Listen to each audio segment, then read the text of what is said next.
பொருணை நெல்லை 9வது புத்தக திருவிழாவில் நூல் வெளியீட்டு விழா நடைபெற்றது. பொருணை நெல்லை 9ஆம் புத்தக திருவிழாவில் பாபநாசம் திருவள்ளூர் கல்லூரி தமிழ் பேராசிரியர் முனைவர் இந்துபாலா அவர்கள் எழுதிய குறுந்தொகை பாடல்களில் பெண்ணிய சிந்தனைகள் என்ற நூல் வெளியீட்டு விழா நடைபெற்றது.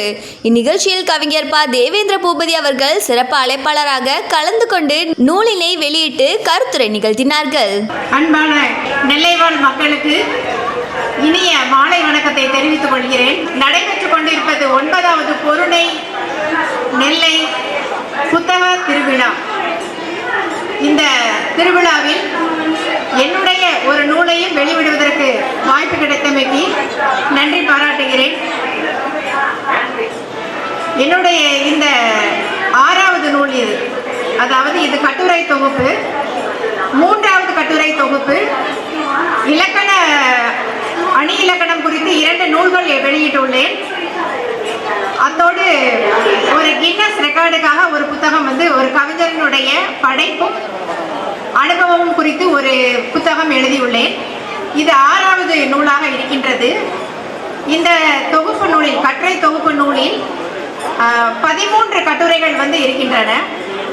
அதாவது வெவ்வேறு கல்லூரிகளில் நடைபெறக்கூடிய கருத்தரங்குகளில் கருத்தரங்க பொருண்மையின் அடிப்படையில் பல களங்களில், அது இலக்கியம் சார்ந்ததாகவும் நவீன கவிதைகள் சார்ந்ததாகவும் சில கள ஆய்வு மூலமாகவும் கண்டறியப்பட்ட சிறுகதைகள், கட்டுரைகள் வாயிலாகவும் அறியப்பட்ட தகவல்களை கொண்டு ஆய்வு என்ன கருத்தரங்கம் நடைபெறுகின்றது என்ற பொறுமையின் அடிப்படையிலே கட்டுரைகள் பல சந்தர்ப்பங்களில் எழுதியவற்றை நான் தொகுத்து இந்த கட்டுரை தொகுப்பு நூலை வெளியிடுகிறேன். இதுல இலக்கியம் சார்ந்தும் இருக்கின்றன, இலக்கணம் சார்ந்தும் இருக்கின்றன, புது கவிதை சார்ந்தும் இருக்கின்றன. சிறுகதைகள் குறித்தும் இந்த சிறுகதை குறித்தும் ஒரு ஆய்வு கட்டுரை இதுல எழுதியிருக்கிறேன். இங்கு இருக்கக்கூடிய உங்களுக்கு மிகவும் ஒரு ஆர்வமூட்டக்கூடிய வகையில நான் எழுதியிருக்கக்கூடிய ஒரு கட்டுரையை பற்றி உங்களுடன் பகிர்ந்து கொள்ளலாம் என்று நினைக்கிறேன். அது என்ன என்று சொன்னால், கரிசல் மண்ணினுடைய படைப்பாளி, அதாவது முன்னத்தி ஏர் என்று சொல்லக்கூடிய கி. ராஜநாராயணன் அவர்களினுடைய படைப்புகளில் கரிசல் மண் சார்ந்த வாழ்வியல் சடங்கு முறைகள் எப்படி இருக்கும் அப்படிங்கிறத பற்றி ஒரு கட்டுரை எழுதியிருக்கிறேன். இது எல்லாருக்குமே ஒரு சுவையுடன் ஒரு ஆர்வத்தை தூண்டக்கூடிய வகையில் எழுதியிருக்கிறேன். என்ன அப்படின்னு சொன்னா, இப்போ நம்மளுடைய சமூகம் எப்படி இருக்குது அப்படின்னு சொல்லி பார்த்தோம்னா, கையிலே உலகத்தை வைத்துக்கொண்டு ஸ்மார்ட் போனோடு வீட்டில் இருப்பவர்களிடம் கூட சரியாக நாம் பேசுவது இல்லை. வீட்டில் இருப்பவர்கள் மட்டுமல்ல, அண்டை அயலாரிடமும் இல்ல உறவினர்களிடமும் கூட நமக்கு பேசுவதற்கு நேரமே இல்லை. நமது பண்பாடு என்ன? நமது பண்பாடு பாரத பண்பாடு பழமையான ஒரு பண்பாடு. நிறைய சடங்கு சம்பிரதாயங்கள், பழக்க வழக்கங்களை எல்லாம் அடிப்படையாக கொண்டது நம்மளுடைய தமிழர் பண்பாடு. அதிலும் சில இனக்குழுக்களுக்கு இடையே சில ஊர் பகுதிகளில் சில நடவடிக்கைகளையும் பழக்க வழக்கங்களையும் பின்பற்றுவார்கள். அதை நாம் அறியாதது. ஆகவே இப்ப இருக்கக்கூடிய இந்த இளைய சமுதாயத்தினரும் அந்த பகுதியை, அந்த கீராவினுடைய கதைகளை வாசிக்காதவர்களுக்காகவே இந்த ஒரு கருத்தரங்கம் நடைபெற்றது. விருதுநகர் மாவட்டத்தினுடைய ஆட்சியர் மூலமாக, விருதுநகர் மாவட்டத்தில் இருந்து அந்த கலெக்டரேட்ல இருந்து இந்த கருத்தரங்கம் நடத்தினாங்க. அதுக்கு நான் இந்த கட்டுரை எழுதினேன். இதுல என்ன சொல்ல வராங்க அப்படின்னு சொன்னா, கரிசல் மண்ணில் வாழக்கூடிய மக்கள் சில சம்பிரதாயங்கள், அது ஒரு சடங்காக இருந்தாலும் சரி, திருமணமாக இருந்தாலும் சரி, எந்த ஒரு நிகழ்வு இருந்தாலும் அங்கு சில பழக்க வழக்கங்களை பின்பற்றுவார்கள். அந்த வகையில பார்க்கும் பொழுது இழுத்து கொண்டிருக்கக்கூடிய ஒரு முதியவருக்கு வழி அனுப்பக்கூடிய ஒரு சடங்கு முறைகள், அதை புறப்பாடு அப்படிங்கிற கதையில கீரா அழகாக எழுதியிருப்பார், நகைச்சுவை ததும்ப எழுதியிருப்பார். அந்த புறப்பாடு என்பது வயதில் முதிர்ந்த ஒரு விவசாயி இழுத்து கொண்டிருக்கிறார் படுக்கையில். அவருக்கு என்னென்ன சாங்கியங்கள்லாம் செய்து அவரை வழி அனுப்புகிறார்கள். அவருடைய மரணம் இயற்கையாக அமைய வேண்டும். அவர் படுக்கையிலே இருப்பதனால யாரும் எந்த வேலைக்கும் போக முடியல. எப்ப உயிர் போகும் அப்படிங்கிற அந்த சூழ்நிலையில எல்லா மக்களும் எந்த பணியிலும் ஈடுபட முடியாமல் அவரை சுத்தி அமர்ந்திருக்கிறாங்க. அதுதான் அந்த கதையினுடைய அதை மையமாக வைத்துதான் அவர் எழுதியிருக்கிறார் இந்த புறப்பாடு என்கிற கதை. அந்த காலமே இறந்து போவாரு அப்படின்னு சொல்லும் போது அப்படின்னு சொல்லும்போது அந்த இழுத்து கொண்டிருக்கக்கூடிய அன்னாரப்ப கவுண்டரை வந்து ஃபர்ஸ்ட் அவங்க என்ன பண்றாங்க அப்படின்னு சொன்னா அந்த கட்டிலிருந்து எடுத்து கீழே படுக்க வைக்கலாம். கீழே படுக்க வச்சோம் அப்படின்னா உயிர் போயிடும், கட்டில இருந்தா கூட இழுத்துக்கிட்டே இருக்கும் அப்படின்னு சொல்லி முதல் நடவடிக்கையா அந்த இழுத்துக்கிட்டு இருக்கிற பெரியவரை கட்டில இருந்து கீழே எடுத்து வைக்கிறாங்க. கீழே எடுத்து போட்டும் அவருக்கு உயிர் போற மாதிரியே தெரியல. அதுக்கப்புறமா என்ன பண்றாங்கன்னா அங்க இருக்கக்கூடிய பெண்கள் எல்லாரும் பெண்ணடி பாயாசம்னு சொல்லி ஒரு பாயாசம் பண்றாங்க. அவரை வழி அனுப்புவதற்கு வாலி மோட்ச கதையை வாசிக்க சொல்றாங்க. அந்த கதையை கேட்டதுக்கு அப்புறமாவது அவர் இறந்து விடுவார், அவசப்படாம இறந்து போயிடுவார், அவருக்கு சீக்கிரமா மோட்சம் கிடைக்கணும் அப்படின்னு சொல்லி அவரை சுத்தி அமர்ந்து இதை பண்ணிக்கிட்டு இருக்காங்க. அடுத்ததா வந்து ஸ்லேப்பனமும் பஞ்சு பாலும். என்ன அப்படின்னு சொன்னா இறந்துகிட்டு இருக்கவங்களுக்கு தொண்டையில சளி கட்டினா அவங்களுக்கு சீக்கிரமா அந்த முடிவு நேரம் வந்துடும் அப்படிங்கிறதுக்காக பச்சை பாலை வந்து பஞ்சுல முக்கி அவருக்கு கொடுக்குறாங்க.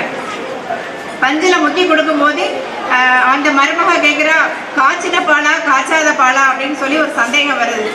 இதை ரொம்ப நகைச்சுவையா எழுதியிருப்பாரு கீரா அவர்கள். அப்போ பசுமை, அதாவது பச்சை பாலே கொடுக்கலாம், அதுவும் எருமை பாலை கொடுங்க அப்படின்னு சொல்றாங்க. ஏன்னா எருமை பால் வந்து ரொம்ப அடர்த்தியானது, அது குளிர்ச்சியானது, அதை கொடுத்தா அவர் பெரியவருக்கு சீக்கிரமா தொண்டையில சளி கட்டிடும் அப்படின்னு சொல்லிடுறாங்க. எருமை பாலை வந்து பஞ்சில முக்கி எல்லாரும் கொடுக்குறாங்க. அதை கொடுக்க அவருக்கு வந்து என்னன்னா பாலை குடிச்சு அன்னாரப்ப கவுண்டர் வந்து ரொம்ப தெம்பாயி எந்திரிச்சு உட்கார்றாரு அப்படிங்கிற மாதிரி எல்லாரும் சிரிக்கிறாங்க. இவருக்கு பார்த்து நமக்கு தான் களைப்பா இருக்கு, ஆனா அவர் வந்து போற மாதிரி தெரியல அப்படின்னு சொல்லியிருக்கு. அதுக்கப்புறமா என்ன பண்றாங்க அப்படின்னா அந்த பெரியவரை வந்து நல்ல எண்ணெய் தேய்ச்சி முழுக்காட்டி அவருக்கு ஏதாவது இளநீ ஏதாவது கொடுக்கலாம். எண்ணெய் தேய்ச்சி முழுக்காட்டினா அவருக்கு வந்து உடனே உயிர் பிரிஞ்சிரும், உடம்பு குளிர்ச்சி ஆயிரும், சூடு குறைஞ்சிரும் அப்படின்னு சொல்லிட்டு எண்ணெய் தேய்ச்சி முழுக்காட்டுவோம் அப்படின்னு சொல்லி முடிவுக்கு வருவாங்க. அப்போ அந்த எண்ணெய் தேய்ச்சி குளிப்பாட்டுறப்போ என்னன்னா அந்த சுத்தில இருக்கக்கூடிய இளவட்ட பசங்களை எல்லாம் கூட்டிட்டு வந்து அவருக்கு கிணத்துல இருந்து தண்ணி இறைச்சி நடு ராத்திரி நல்ல எண்ணெயை தேய்ச்சி ஊற போட்டு அவருக்கு நடு ராத்திரி அந்த கிணத்து தண்ணியை இறைச்சி ஊற்றுவாங்க. அந்த இறைச்சி ஊற்றக்கூடிய இளவட்ட பசங்களுக்கு வந்து பார்த்தீங்க அப்படின்னு சொன்னால் கால்லாம் விட நடுங்கு குளிர் தாங்காம. ஆனால் அன்னாரப்ப கவுண்டர் புது மாப்பிள்ளை மாதிரி ரொம்ப அழகா அம்சமாக படுத்திருப்பாரு. அவருக்கு எதுவுமே பண்ணாது.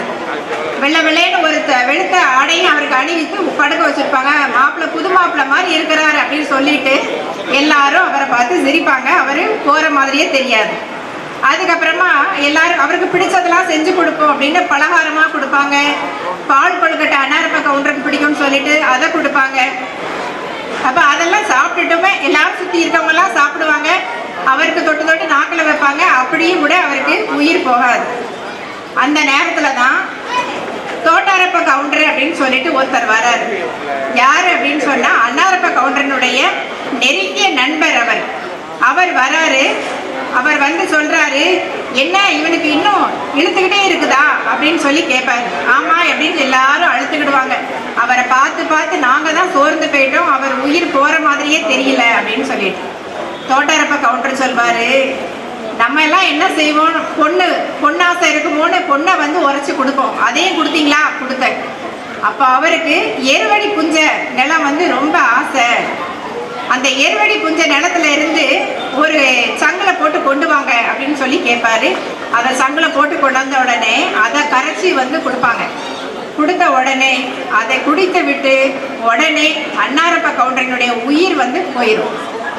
இதுல வந்து பாத்தீங்க அப்படின்னு சொன்னா, அதாவது 80 வயசு தாண்டின ஒரு முதியவர், முதுமையில இருக்கக்கூடியவர், நோயோட போராடிக்கிட்டு இருக்கிறாரு, விவசாயி, வைரம் பாஞ்ச உடம்பு.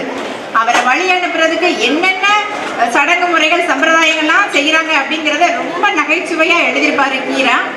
கடைசியில அவருடைய நெருங்கிய நண்பர் அவர் வந்து சொல்றாரு, தோட்டாரப்ப கவுண்டர் அப்படிங்கிறவரு, அவங்களுக்கு அந்த எருவடி புஞ்சை தான் ரொம்ப பிடிக்கும், அந்த நிலத்துல இருந்து கொஞ்சம் எடுத்துட்டு வாங்க அப்படின்னு சொன்ன உடனே அதை கொண்டு வந்து கரைச்சி கொடுத்த உடனேயே அவருடைய உயிர் வந்து போயிடும்.